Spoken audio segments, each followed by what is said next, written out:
एक माँ के आंसू और सरकार की खामोशी। कहते हैं ना, दुनिया में सबसे मजबूत रिश्ता एक माँ और बेटे का होता है, लेकिन जब वही माँ अपने बेटे को भूख से लड़ता हुआ देखती है तो उसके आंसू बेबस हो जाते हैं। ये तस्वीरें बाजपुर की हैं, जहां नगरपालिका का एक कर्मचारी पिछले 11 दिनों से आमरण अनशन पर बैठा है। वही कर्मचारी जिसने अपनी जिंदगी के 36 साल नगरपालिका की सेवा में लगा दिए, लेकिन आज अपनी ही आवाज सरकार तक पहुंचाने के लिए उसे सड़क पर बैठना पड़ा। जब उसकी बुजुर्ग मां अपने बेटे से मिलने पहुंची तो मां और बेटा एक दूसरे को देखकर खुद को संभाल नहीं पाए। कुछ तस्वीरें खबर नहीं होती, व्यवस्था से जवाब मांगती हैं। पहले ही पल दोनों की आंखों से आंसू बह निकले।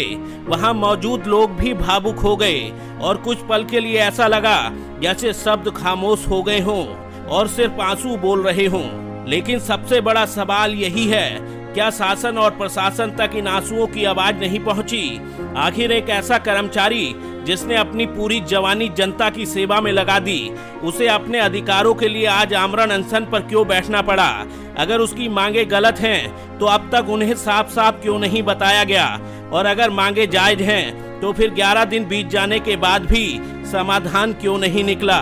सवाल सिर्फ प्रशासन से नहीं है, सवाल उत्तराखंड की धामी सरकार से भी है। क्या एक कर्मचारी की आवाज तब तक नहीं सुनी जाएगी जब तक उसकी मां अपने बेटे की बेबसी पर यूं ही आंसू बहाती रहे? क्या हर बार किसी अनहोनी का इंतजार किया जाएगा? क्या सरकारी फाइलें एक इंसान की जिंदगी से भी ज्यादा अहम हो गई हैं?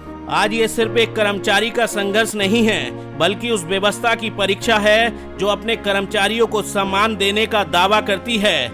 अब निगाहें पूरे बाजपुर की हैं, उत्तराखंड की हैं और उस फैसले पर टिकी हैं जो तय करेगा कि 36 साल की सेवा का सम्मान होगा या फिर एक मां और उसके बेटे के आंसुओं को सरकारी फाइलों में दबा दिया जाएगा।